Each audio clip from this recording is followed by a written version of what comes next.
ఓం శ్రీ సద్గురు చరణారవిందాభ్యాం నమః. ఓం శ్రీ గణేశ శారదా సద్గురు మంగళమూర్తిభ్యో నమః. ఓం నమో భగవతే వేదవ్యాసాయ నమః. ఓం నమః ప్రణవార్థాయ శుద్ధ జ్ఞానైకమూర్తయే నిర్మలాయ ప్రశాంతాయ దక్షిణామూర్తయే నమః. ఓం ఈశ్వరో గురురాత్మేతి మూర్తిభేద విభాగినే వ్యోమవద్వ్యాప్తదేహాయ దక్షిణామూర్తయే నమః. శ్రీ గురుగీత తృతీయోధ్యాయము.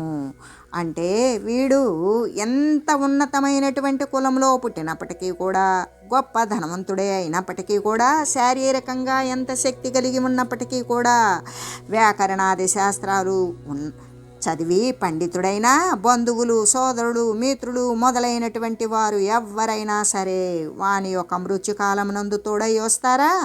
రారు. వాని యొక్క మృత్యువును ఆపుతారా? అలా కూడా కాదు. కాబట్టి మరి ఏ ఉపయోగము వారి చేత ఆ సమయమునందైతే లభించదు.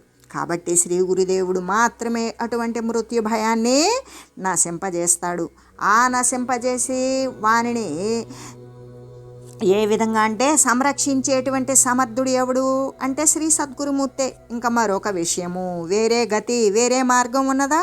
లేనే లేదు.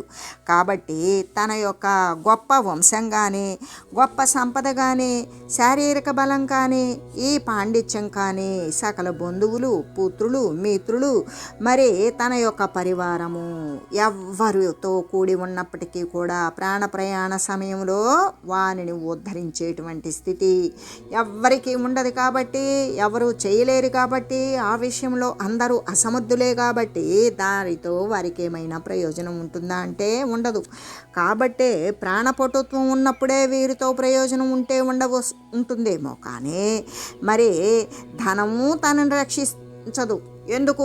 తనకి ధనమే రక్ష అని మరీ ఎక్కువ శ్రద్ధ దాని మీదే పెట్టి ధనాన్ని సమకూర్చుకుంటాడు.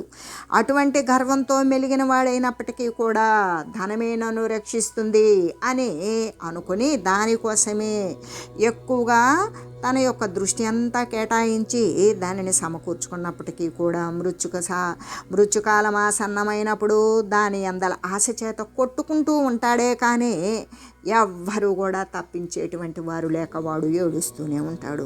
కాబట్టి ఆ సమయంలో ఏ ఉపయోగం లేకుండా పోతుంది కదా. అంటే ప్రాణం ఉన్నంత వరకు కూడా శాశ్వతాలు అని నమ్మినటువంటి వస్తుజాలం అంతా ఏమైంది? రక్షించలేకపోయింది. కాబట్టే ఇక్కడ మరి ఎవరు రక్షిస్తారు అంటే సర్వం వ్యర్థమైపోయింది. అక్కడ ఎవరు రక్షిస్తారు అంటే ఏక సహాయ, ఎవరు? శ్రీ సద్గురుమూర్తి మాత్రమే సహాయం చేస్తాడు. అటువంటి అంటే జ్ఞానంతో కూడినటువంటి మహేశ్వరుడైన శ్రీ సద్గురుదేవుడు మాత్రమే అవసాన కాలమందు జీవుని రక్షిస్తూ ఉన్నాడు. అందుకే శ్రీ గురు పరబ్రహ్మ స్మరణం మాత్రము తప్పనిసరిగా ప్రతి ఒక్కరూ చేయవలసినదే. ఎవరు తనను తాను ఉద్ధరించుకోవాలి అనుకున్నారో వారు తప్పనిసరిగా ఈ యొక్క శ్రీ గురు పరబ్రహ్మ స్మరణము అనేటువంటిది చేసి సంసార భయాన్ని నశింపజేసుకుంటూ ఉన్నాడు. అదియే శాశ్వతమైనటువంటి తత్వం. జీవితం ఉన్నప్పుడు మాత్రమే భగవంతుణ్ణి స్మరించాలి. జీవితం అవసాన దశకు వచ్చిన తర్వాత కపవాత పిత్తాలు అడ్డం పడి వాడు జీవన పర్యంతము ఏది అనుసరించాడో అదే గుర్తు వచ్చి శరీరాన్ని వదిలేస్తాడు. కానీ అప్పుడు అనుకోకుండా హఠాత్తుగా దైవిక స్మరణ అనేటువంటిది రానే రాదు అని తెలియజేస్తూ, కులమేవ పవిత్రం సత్ సత్యం స్వ గురుసేవయా తృప్తాశ్రు సకలాదేవ బ్రహ్మాద్య గురుతర్పణాత్. అంటే ఆత్మజ్ఞుడైనటువంటి తనకు ఆత్మతత్వాన్ని నిస్సందిగ్ధంగా బోధించేటువంటి ఏ యొక్క ఆత్మ గురుని యొక్క నిరంతరమైనటువంటి శుశ్రూష చేయాలి.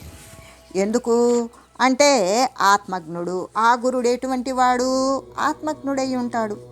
వాడు పరమాత్మ స్వరూపుడే అయి ఉంటాడు. అటువంటి ఆత్మజ్ఞుడైన ఆత్మతత్వం ఇటిది అని తెలుసు. తనేమై ఉన్నాడు? బ్రహ్మవిద్ బ్రహ్మైవ భవతి. ఏ పరబ్రహ్మతత్వాన్ని గురించి కూలంకషంగా తెలుసుకుని ఉన్నాడో ఆ యొక్క పరబ్రహ్మ అనుసంధానము చేత, ఆ యొక్క అనుష్ఠాన నిష్ఠ గరిష్టత్వము చేత ఎల్లవేళలా కూడా దృశ్యమాన జగత్తు గురించి పూర్తి స్థాయిలో కూడా సంకల్ప వికల్పాలు సైతం విడిచివేసినటువంటి వాడే ఆత్మజ్ఞుడు. ఆ ఆత్మజ్ఞుడైనటువంటి తనకు అంటే ఆత్మతత్వాన్ని ఎవడైతే ఆత్మతత్వాన్ని పొందాలి అనుకున్నాడో అటువంటి వానికి నిస్సందిగ్ధంగా బోధించేటువంటి వాడు ఆత్మగురుడే.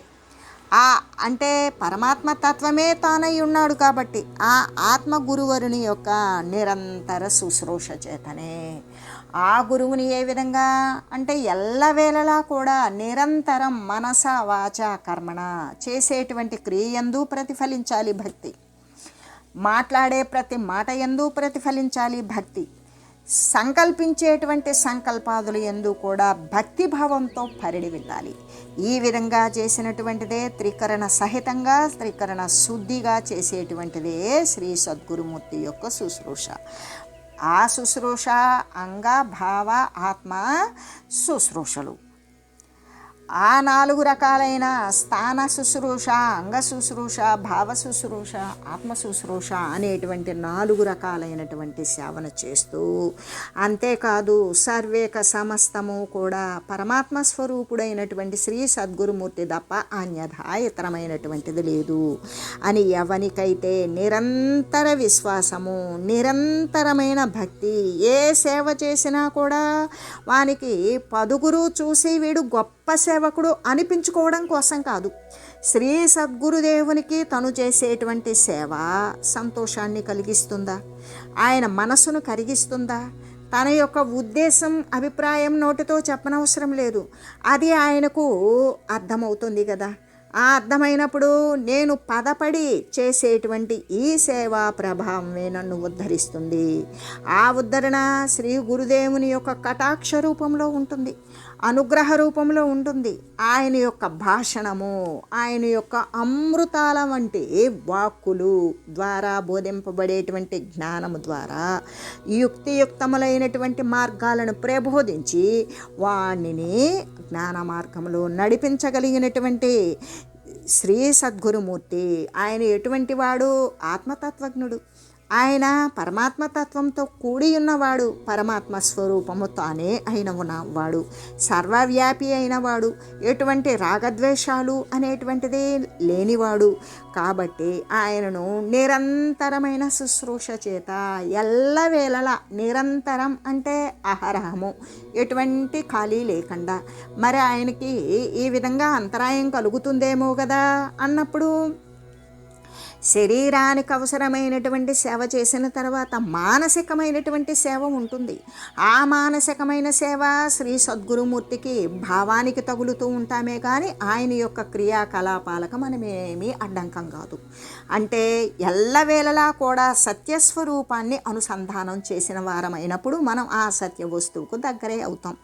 కాబట్టి అటువంటి నిరంతరమైనటువంటి శుశ్రూష, మానసిక భావాలతో కూడుకొని భౌతికమైనటువంటి విషయాల పట్ల కూడా శ్రద్ధ కలిగి భక్తి కలిగి ఏ సేవ చేసినా భక్తి అకుంఠితంగా ఉండాలి. అది శ్రద్ధ అనేటువంటిది కూడా మిళితమై ఉండాలి. ఆ శ్రద్ధ భక్తి అనేటువంటిది మాత్రమే వాని యొక్క పురోగతికి, వాడు ఏ లక్ష్యమైతే పెట్టుకున్నాడో దానికి చేరువ చేస్తుంది. కాబట్టి ఆ యొక్క గురుదేవుని యొక్క స్థాన శుశ్రూష అంటే పరిసరాలను శుద్ధి చేయడం, శుభ్రం చేయడం, ఆ యొక్క గురువు యొక్క ఆశ్రమానికి ఉన్నటువంటి విషయాలను సంరక్షించడం. మరి అంగ శుశ్రూష గురుదేవుని యొక్క శరీరాన్ని శుభ్రపరిచి దానికి ఎటువంటి హాని గాయాలు కలిగినా కూడా ఆ దేహాన్ని సంరక్షిస్తూ ఉండడం. ఆయన యొక్క భావాన్ని అనుసరించి ఆయన చెప్పకనే ఆ భావ ప్రకారం తను అనుసరించిపోవడం. ఆత్మ శుశ్రూష గురుదేవుడు ఏ తత్వాన్ని అనుసరించి ఆత్మజ్ఞుడయ్యాడో ఆ తత్వాన్ని తను అనుసరించడం. ఈ విధంగా చేసేటువంటి శుశ్రూష ద్వారా శ్రీ సద్గురుమూర్తికి వాడు ఎప్పుడూ చేరువే అయి ఉంటాడు. గురువు యొక్క భావనలో మెదిలినటువంటి శిష్యుని యొక్క జీవనం ఉన్నతం, ఉత్తమం. కాబట్టి ఆ శుశ్రూష చేతనే, నిరంతరమైనటువంటి శుశ్రూష చేతనే పరమ భక్తుని వంశమంతా కూడా ఏ విధంగా అంటే వాడు మాత్రమే తరించడు, వాని వంశానికి ముందు 60 తరాలు, వాని వంశానికి వెనక ఒక 60 తరాలు, అంటే రాబోయే తరం అనేటువంటిది కూడా మహాపావనమైపోతుంది. పావనమైపోవడమే కాదు, సకల పాపాలు కూడా వారి వంశస్థులకి, గతించిన వారి యొక్క సర్వ పాపాలు నశింపజేసిన వాడవుతాడు. రాబోయేటువంటి వారి యొక్క పాపాలు కూడా అవి నశింపజేసిన వాడవుతాడు. అంటే వారికి అసలు పాపాలే అంకురించవు. పుణ్యమైనటువంటి సద్భావనలతో ఉత్పన్నమైనటువంటి సంతు వాని యొక్క వంశం ఉద్ధరించబడుతుంది. అంత పావనవంతమై భక్తితో నిండిపోయి ఉంటుంది. ఆ పావనమై భక్తి భరితమై జ్ఞానచేతో విరాజితమై ఉంటుంది. అంటే జ్ఞానము చేత పూర్తిగా విరాజమానమై ప్రకాశవంతంగా ఉంటుంది. ఏ విధంగా వానికి ముందువారు, వానికి వెనుకవారు. ఇందులో ఏదైనా సందేహం ఉన్నదా అంటే లేదు. ఇక్కడ సంశయాత్మ వినశ్యతి. ఎవడు సందేహపడ్డాడో వాడు నశిస్తాడు. సంశయం లేకుండా చేసినటువంటి వాడు తన యొక్క సంశయంతో పాటే సర్వ సందేహాలు నశించిపోయినప్పుడు వాని యొక్క వస్తుతత్వ జ్ఞానం కూడా నశించిపోతుంది. పరమాత్మ తత్వాన్ని పొంది ఉంటాడు. ఇది ఎంతేనే ఎప్పటికీ భూత భవిష్యత్ వర్తమాన కాలాలలో కూడా ఇదే సత్యం. ఇందులో ఏమాత్రము సందేహం లేదు.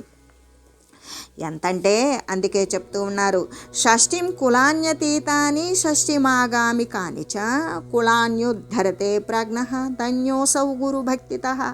అటువంటి నమ్మకం ఉంచినటువంటి ఆత్మజ్ఞుడైనటువంటి శ్రీ సద్గురుమూర్తి యొక్క సేవ ద్వారా గురువును సేవించి పరమ భక్తితో ఉండేటువంటివి ప్రాజ్ఞుడైనటువంటి వాడు ధన్యాత్ముడే అవుతాడు. వాడి ఆత్మను వాడు ధన్యం చేసుకుంటాడు. ఎటువంటి ప్రజ్ఞ అంటే జ్ఞానం, మహాజ్ఞానం, ప్రజ్ఞానముతో నిండినటువంటిది. అందుకే మనకు మహావాక్యాలలో మొట్టమొదటి వాక్యం ఏంటి? ప్రజ్ఞానం బ్రహ్మ. అంటే ఏ జ్ఞానము చేత తెలుసుకున్నటువంటి జగత్తుని, జీవుని నశింపజేసి ఈశ్వరతత్వాన్ని పొందింపజేసేటువంటి జ్ఞానం ఏదైతే ఉన్నదో అది ప్రజ్ఞాస్వరూపం, అది బ్రహ్మత్వమే. ప్రజ్ఞానం బ్రహ్మ. ఏ జ్ఞానాన్ని అనుసరించిపోయాడో ఆ జ్ఞానం ఏమవుతుంది? పోయి అన్నింటినీ వదిలించుకొని నేతి మహావాక్యాల ద్వారా, అంటే ఇది కాదు, ఇది కాదు, ఇది కాదు, ఇది కాదు అని అనుసరించిన వారికి అనుసరించి అనుభవాన్ని పొందిన తర్వాత ఇది కాదు, దీనికి మించి ఇంకొకటి ఉన్నది, ఇది కాదు, దీనికి మించి ఇంకొకటి ఉన్నది అని వెళ్ళి వెళ్ళి వెళ్ళి వెళ్ళి తన యొక్క ఏ తెలివితో అయితే వెళుతుందో, ఏ జ్ఞానముతో అయితే వెళుతుందో ఆ జ్ఞానం ఆ యొక్క పరమాత్మ యందు లీనమయ్యేటంత వరకు, అంటే తన స్వస్వరూపాన్ని అదే తన స్వరూపం కోల్పోతే తన స్వస్వరూపం పరమాత్మ స్వరూపమే అయి ఉంటుంది. అందుకు కాబట్టి ఈ విధంగా అందుకే అక్కడ ఎటువంటి సంశయం లేదు. అంటే అటువంటి ప్రజ్ఞాస్వరూపుడైనటువంటి వాడు, పరమభక్తితో ఉన్నటువంటి వాడు, గురువును సేవించేవాడు, పరమభక్తితో, విశ్వాసంతో, శ్రద్ధతో నిరంతరం కూడా మరి గురువు యొక్క సేవను, గురువు యొక్క శుశ్రూషను చేసేటువంటి పరమ భక్తుని యొక్క ప్రజ్ఞ అనేటువంటిది వాణ్ణి ధన్యుణ్ణి చేస్తుంది. అది ఎప్పుడైతే వాడు ధన్యుడయ్యాడో ఆ క్షణమునందే గడిచినటువంటి 60 తరాల వారు, అదే మన పితరుడు, మన తల్లిదండ్రులు, వారి తల్లిదండ్రులు, వారి తల్లిదండ్రులు, వారి తల్లిదండ్రులు, ఈ విధంగా 60 తరాల వరకు కూడా వారు ఒకవేళ ఎటువంటి పుణ్యకార్యం చేయకపోయినా పాపాలతో నిండి ఉన్న పాపాలన్నీ నశించిపోతాయి. అంటే వారంతా అప్పుడు తరించబడతారు అంటే మనం చేసిన దానికి వాళ్ళు తరించబడడం అనేటువంటి విషయం అర్థం ఏ విధంగా వస్తుంది అన్నప్పుడు వారు మళ్ళీ కూడా వారి యొక్క సత్కర్మలను అనుసరించేటువంటి సుబుద్ధితో కూడిన మానవ దేహాలను ధరించుకొని వచ్చి పుణ్యకార్యాలను, పుణ్యం ద్వారా జ్ఞానాన్ని ఆశ్రయిస్తారు, జ్ఞానం ద్వారా వైరాగ్యాన్ని పొందుతారు, వైరాగ్యం ద్వారా దృశ్యమాన జగత్తును త్యజించి వేస్తారు. వారు పరమాత్మతత్వం వైపు పయనించి జ్ఞానాన్ని ఆసరా చేసుకొని పరమాత్మతత్వాన్ని పొందుతారు. ఆ విధంగా తరిస్తారు. అంటే అప్పటిదాకా ప్రేతాత్మలై తిరగని, లేదా దుర్బుద్ధులై తిరగని, లేదా మరొక శరీరంతో తిరగని, ఇంకొక రూపాన్ని పొంది ఉండని, ఎన్ని రకాలు ఉన్నప్పటికీ కూడా వానికంటే ముందు ఉన్నటువంటి 60 తరాల వారు కూడా మళ్ళీ కూడా మంచి జ్ఞానవంతమైనటువంటి దేహాలను తీసుకొచ్చుకొని ఆ యొక్క దేహాలలో ఉన్నంతసేపు సత్కర్మలు, సుబుద్ధి, వివేకము, ఆత్మానాత్మ వివేకము, సత్యమేది అసత్యమేది అనే వివేచన, విచక్షణ కలిగి సత్యం వైపు పయనించి గురువులను ఆశ్రయించి పారమార్థికమైన చింతనతో పరమాత్మతత్వాన్ని పొందుతారు. ఆ విధంగా 60 తరాల వారు అట్లా తరించిపోతారు. అంతేకాదు రాబోవు తరాలు వారికి పాపాలే ఉండవు. ఎందుకు అంటే రాబోయే తరం కదా. ఒకవేళ ఆ తరమే వచ్చి ఇలా సర్కిల్ తిరిగినా కూడా ఈ తరాలలో, తన యొక్క క్రింది తరాలలో, తన యొక్క శరీరం తర్వాత తన ద్వారా ఉత్పన్నమైనటువంటి తరాలలో వాళ్ళు భక్తి జ్ఞాన వైరాగ్య సంపన్నులై ప్రభవిస్తారు. ఆ విధంగా పుడతారు. పుట్టి భక్తితో శ్రీ సద్గురుమూర్తిని ఆశ్రయిస్తారు. నమ్మకంతో విశ్వాసంతో సేవిస్తారు. గురువు యొక్క అనుగ్రహం చేత జ్ఞాన మార్గాన్ని అవలంబిస్తారు. ఆ సత్య వస్తువుని అనుసంధానం చేస్తారు. పరమాత్మ తత్వాన్ని పొందుతారు. అంటే ఎల్లవేళలా కూడా వాళ్ళు పారమార్థికమైన చింతనలోనే వారి యొక్క శరీరాలను మరొకసారి రాకుండా, ఉత్పన్నం కాకుండా తరింపచేసుకుంటారు అని చెబుతూ ఈ విధంగా అంటే గతించినటువంటి 60 తరాల వారు, మరి రాబోయేటువంటి భవిష్యత్తులో రాబోయేటువంటి 60 తరాల వారు అంటే ఈ యొక్క నిరంతర గురువు యొక్క శుశ్రూష చేత, పారమార్థిక చింతన చేత, జ్ఞానం యొక్క ఆసరా చేత పరమాత్మ తత్వాన్ని పొంది ధన్యాత్ముడైనటువంటి ఆ సచ్చిష్యుని యొక్క ముందు 60, వెనుక 60, 120 తరాలను వంశీయులను కూడా ఉద్ధరించిన వాడు అవుతున్నాడు. తనకు తాను ఉద్ధరించుకొని మరి వారందరికీ కూడా ఉద్ధరించుకునేటువంటి మార్గాన్ని, అవకాశాన్ని కల్పింపజేసినటువంటి వాడే అవుతూ ఉన్నాడు అని ఏమి చెప్తూ ఉన్నది అంటే శ్రీ పార్వతీమాతకు శ్రీ పరమేశ్వరుడే కదా తెలియజేస్తూ ఉన్నారు సాక్షాత్తు. అందుకే కదా శ్రీ స్కాంద పురాణాంతర్గత శ్రీ పార్వతీ సమేత అంటే శ్రీ పార్వతీ పరమేశ్వర సంవాద రూపమైనటువంటి శ్రీ గురుగీత. అప్పుడు ఎవరు చెప్తూ ఉన్నారు అంటే పార్వతీమాతకు పరమేశ్వరుడే స్వయంగా తెలియజేస్తూ ఉన్నాడు. ఈ విధంగా నిరంతరం కూడా ఆత్మతత్వ జ్ఞానాన్ని కలిగినటువంటి గురువుని సేవించి ఆత్మతత్వాన్ని పొందినటువంటి వాని యొక్క వంశీయులు, పూర్వాపరాలలో రాబోయేటువంటి వారు, గతించినటువంటి వారు, వీరందరికీ కూడా మరి 120 తరాల వరకు కూడా ఈ విధంగా తృప్తి చేసి వాళ్ళను ఉద్ధరణ కార్యక్రమానికి అవకాశం కల్పించేటువంటి వాడే అవుతూ ఉన్నాడు అని ఎవరు చెప్తూ ఉన్నారు అంటే ఈ శాస్త్ర ప్రమాణమే చెప్తూ ఉన్నది. అంటూ శ్రీ గురుదేవుని యొక్క శుశ్రూష చేసి శ్రీ గురువును గనక తృప్తిపరచినట్లయితే అంటే గురుదేవుని శుశ్రూష చేసినప్పుడు గురువుకి ఎటువంటి శుశ్రూష చేయాలి అంటే శ్రోతుం ఇచ్చామి అంటే శ్రద్ధతో ఎవరైతే గురువు చెప్పినటువంటి విషయాన్ని ఎవరైతే శ్రద్ధతో విని ఆ విన్నదాన్ని ఇంకా పరమశ్రద్ధతో అనుసరిస్తారో అది నిజమైనటువంటి శుశ్రూష, అది సేవ. ఆ ఇచ్ఛతో, కోరికతో ఏ పారమార్థిక చింతన చేయాలి అనేటువంటి వాంఛతో ఆ చింతన చేసేటువంటి దానికి అవకాశం ఏంటి, ఆ మార్గం ఏంటి అని శ్రీ గురుదేవుని యొక్క అనుగ్రహ భాషణం కోసం, ఆ యొక్క జ్ఞాన ధనం కోసం ఎవరైతే నిరీక్షిస్తూ ఉంటారో అటువంటి వారు చేసేటువంటి సేవ, ఆ సేవ ద్వారా వానికి విశిష్టమైనటువంటి జ్ఞానం అంకురించి ఉంటుంది. వాని యొక్క విస్తారమైనటువంటి జ్ఞాన విశిష్టతను చూసిన శ్రీ సద్గురుమూర్తులు చాలా తృప్తి పడతారు. ఎందుకు అంటే తనకన్నా తన కొడుకు విద్యావంతుడై, నీతిమంతుడై, రుజుమార్గంలో ఎక్కువ సంపాదిస్తున్నాడంటే తండ్రికి పుత్రవాత్సల్యం, పుత్రుని మీద కోరిక, పుత్రునిపై ప్రేమ అనేటువంటిది కలుగుతుంది. అలాగే తన సేవకుడు, తన విద్యార్థి తనకంటే కూడా చక్కగా తను చెప్పినటువంటి ప్రతి పాఠాన్ని కూడా శ్రద్ధగా ఆలకిస్తూ దానిని మళ్ళీ మననం చేసి పెట్టినటువంటి పరీక్షలో వాడు ఉత్తీర్ణుడు, అధిక శాతం మార్కులతో ఉత్తీర్ణత చెంది మరొక తరగతికి వాడు మరి ప్రమోట్ అయినప్పుడు, ఆ విధంగా మరి అగ్రశ్రేణికి వెళ్ళినప్పుడు ఆ ఉపాధ్యాయుడు ఎంత తృప్తి పడతాడో, అలాగే శ్రీ సద్గురుమూర్తి కూడా తన సేవ చేసేటువంటి సత్శిష్యుని యొక్క విస్తారమైన జ్ఞాన విశిష్టతను చూసి ఎంతో సంతోషపడతాడు.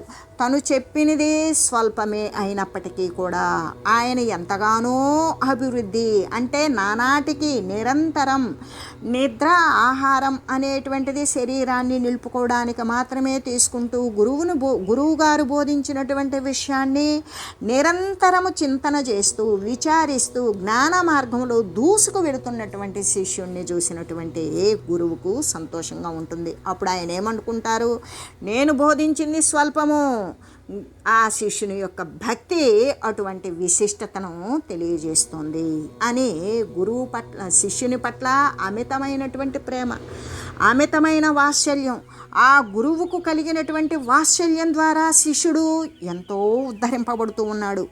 అలాగే గురువు గనక శిష్యుని యొక్క జ్ఞాన విశిష్టతకు కనుక సంతోషపడ్డా, ఇక అటువంటి శ్రీ గురుదేవుని యొక్క సంతర్పణ ఏ విధంగా అంటే, ఇక గురుదేవుడు అందించేటువంటి ప్రతి విషయాన్ని కూడా ఆ శిష్యుడు ఎంత శ్రద్ధగా గ్రహిస్తాడు అంటే, ఇక్కడ మనం చెట్టు మూలంలో నీళ్లు పోసామనుకో, అదేమవుతుంది, ఆ నీళ్లు అంటే ఆ చెట్టు మూలంలోనే ఉంటుందా, లేదా చెట్టు బ్రతకాలి, చెట్టు ఫలాన్ని ఇవ్వాలి అంటే చెట్టు మొత్తం చల్లాలా అంటే, చెట్టు యొక్క మొదట్లో నీళ్లు పోస్తే చెట్టు శాఖలు కొమ్మలు మొత్తం కూడా పీల్చుకొని రసవత్తరంగా సారంతో కూడుకొని మరి ఆ చెట్టంతా తడిసినట్లుగానే అది కూడా అయిపోయి, అంటే మొదల్లో పోసినటువంటి నీటిని అశాంతం పీల్చుకొని దాని ద్వారా చిగుర్లిస్తుంది,